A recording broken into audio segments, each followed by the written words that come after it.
Assalamualaikum warahmatullahi wabarakatuh. Di sini aku Erosyadika Darujat dari kelas 12 MIPA 4 akan menyampaikan sedikit teori mengenai siklus akuntansi pada perusahaan dagang.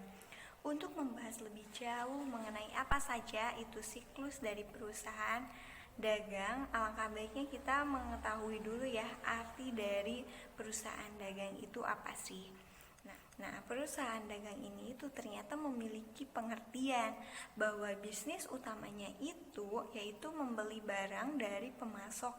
Nah, kemudian kita itu menyimpannya lalu menjualnya ke konsumen, di mana kita tidak perlu menambahkan nilai tambah pada barang tersebut. Oke, langsung saja ke tahap-tahapnya atau ke siklus akuntansi pada perusahaan dagang. Nah, di sini itu ternyata ada 3 tahap ya. Yang pertama ada tahap pencatatan, tahap pengikhtisaran, dan tahap pelaporan. Di sini ada tahap pencatatan. Tahap pencatatan ini diawali oleh adanya bukti transaksi.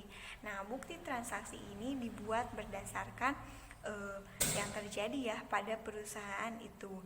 Nah, di mana bukti transaksi ini merupakan bukti tertulis tentang terjadinya transaksi keuangan yang digunakan sebagai data awal pada pencatatan akuntansi tersebut. Contohnya ada kwitansi, nota kontan, faktur, dan lain sebagainya. Nah, di sini juga ada jurnal. Maksudnya setelah bukti transaksi kita langsung ke tahap jurnal. Nah, di jurnal ini merupakan formulir khusus yang dicatat setiap bukti pencatatannya secara kronologis menurut nama akun dan jumlah yang harus didebit dan dikredit. Nah, di jurnal ini ada 2, ada jurnal umum serta jurnal khusus. Jurnal umum ini digunakan untuk pencatatan segala jenis transaksi keuangan dalam periode tertentu. Sedangkan jurnal khusus ini merupakan jurnal yang dikelompokkan secara khusus sesuai dengan jenis transaksinya. Nah, jurnal khusus ini ada beberapa macam ya. Ada jurnal penerimaan kas, jurnal pengeluaran kas, jurnal pembelian, jurnal penjualan, serta jurnal kas kecil.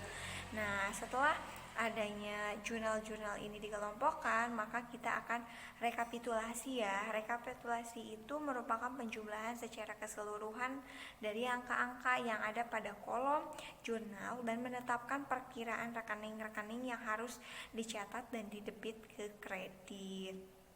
Nah, lanjut yaitu ada buku besar. Buku besar ini itu merupakan kumpulan dari rekening-rekening yang berisi informasi-informasi mengenai saldo atau nilai transaksi pada periode tertentu.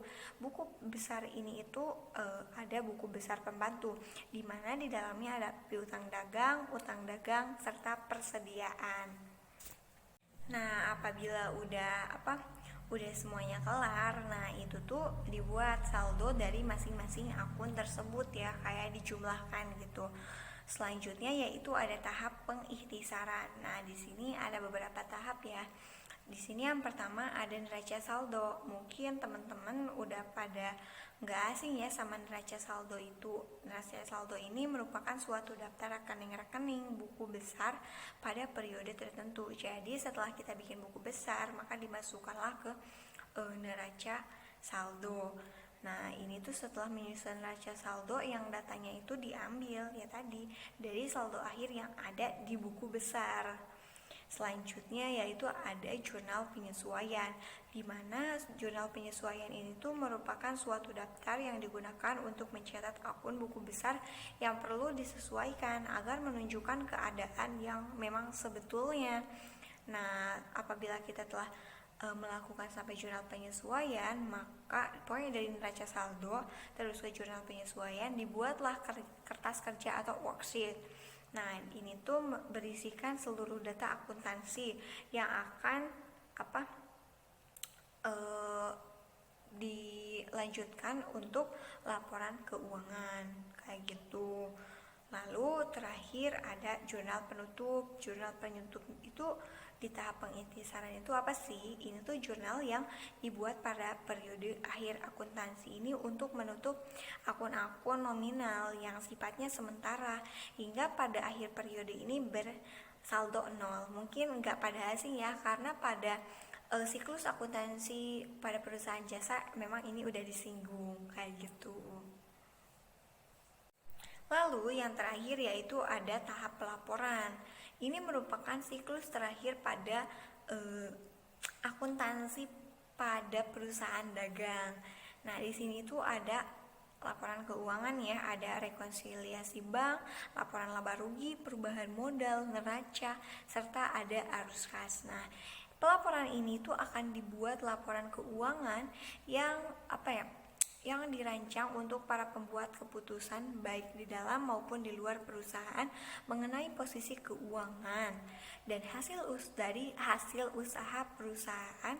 Adapun laporan keuangan yang akan dibuatnya yaitu yang tadi, yang 5 yang ada di slide tersebut. Mungkin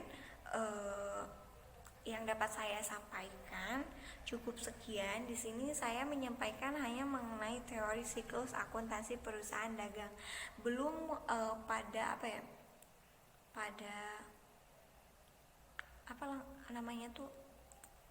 pada tahap yang memang sesungguhnya gitu ya, enggak ditampilin contoh-contohnya. Mungkin next time kalau ada kesempatan aku bikin contoh untuk pembuatan siklus dari akuntansi perusahaan dagang itu sendiri. Mungkin cukup sekian dari saya. Semoga apa yang saya sampaikan ini bermanfaat. Apabila memang ada yang salah, mohon dibetulkan dan mohon dimaafkan. Wabillahi taufiq wal hidayah. Wassalamualaikum warahmatullahi wabarakatuh.